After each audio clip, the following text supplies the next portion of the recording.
आपके बच्चे के हाथ में भी हर समय मोबाइल रहता है? भोजन करते समय, पढ़ाई करते समय, खेलते समय, हर समय मोबाइल लिए रहता है वो? क्या आपने कभी महसूस किया है कि आप अपने बच्चे को शांत करने के लिए जिस मोबाइल को उसके हाथ में पकड़ा रहे हैं, वो उसके बचपन को छीन रहा है? आज की इस कहानी को हर बच्चे को और उनके माता पिता को जरूर सुनना चाहिए। एक बच्चा था दक्ष, जो पढ़ाई में बहुत अच्छा था, बहुत एक्टिव, बहुत सुंदर और स्मार्ट बच्चा था। लेकिन कोरोना के बाद उसके जीवन में एक चीज बहुत ज्यादा बढ़ गया था, और वो चीज है कि वो मोबाइल बहुत ज्यादा चलाने लगा था।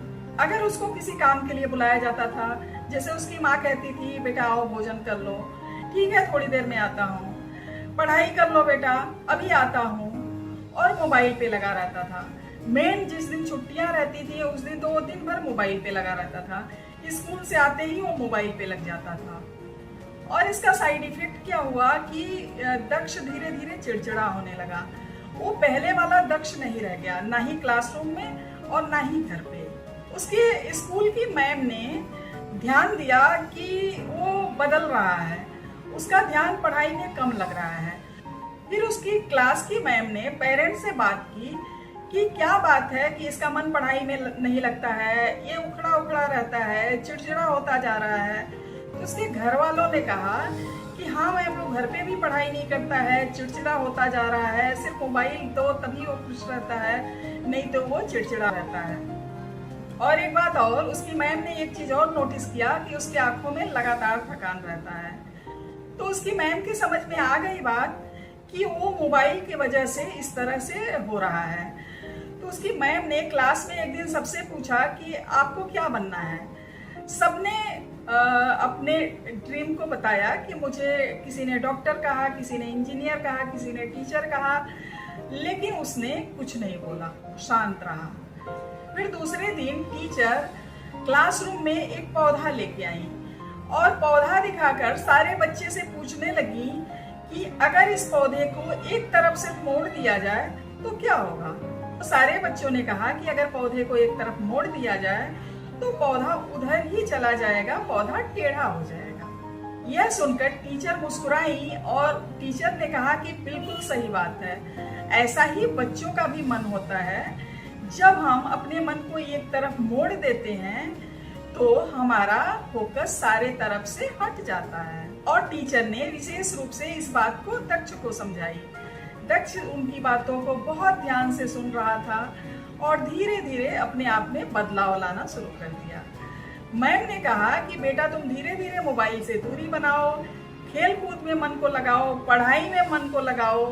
और धीरे धीरे ऐसे ही हुआ। पहले तो उसका मन मोबाइल के बिना नहीं रहता था, लेकिन धीरे धीरे उसने कंट्रोल किया और फिर कुछ हफ्तों के बाद भी दक्ष पूरी तरह से बदल गया। वो खेल कूद में भी नंबर 1 आने लगा और पढ़ाई में भी नंबर 1 आने लगा। वो पहले के जैसे हो गया। उसकी आंखों की चमक वापस आ गई, उसकी मुस्कान वापस आ गई। मनोविज्ञान कहता है कि अत्यधिक स्क्रीन टाइम बच्चों के दिमाग पे बहुत ही गलत प्रभाव डालते हैं। रिसर्च बताते हैं कि जो बच्चे अत्यधिक मोबाइल यूज करते हैं उनका मन पढ़ाई में नहीं लगता है, चिड़चिड़े हो जाते हैं, उनकी नींद प्रभावित होती है, उनका ध्यान सिर्फ मोबाइल में ही रहता है, जिसके वजह से उनकी कल्पना शक्ति कमजोर होने लगती है। मोबाइल बुरी चीज नहीं है, लेकिन मोबाइल का अत्यधिक इस्तेमाल करना बुरी हो सकती है बच्चों के लिए। और माता पिता के लिए भी एक मैसेज है कि बच्चों के हाथ से मोबाइल छीनिए नहीं, उनको बेहतर विकल्प दीजिए। क्योंकि पहले बच्चों को मोबाइल पकड़ाया आपने ही है, बच्चे शांत रहे इसलिए बच्चों के हाथ में मोबाइल आपने ही दिया है। तो बच्चों के हाथ से जबरदस्ती मोबाइल मत छीनिए, उनको बेहतर विकल्प दीजिए, उनका मन लगाइए ताकि वो मोबाइल की तरफ ध्यान ना दें। आप खुद उनके साथ समय बिताइए, प्रकृति के बीच में उनको ले जाइए, उनसे पौधे लगवाइए, बागवानी करवाइए, खेल कूद करवाइए, पढ़ाई करवाइए। क्योंकि उनको ज्यादा जरूरत मोबाइल की नहीं है, उनको अपने माता पिता के प्यार की और समय की जरूरत है। याद रखिए, मोबाइल थोड़ी देर के लिए बच्चों को व्यस्त रख सकता है, लेकिन संस्कार और सही वातावरण बच्चों को बेहतर भविष्य देता है।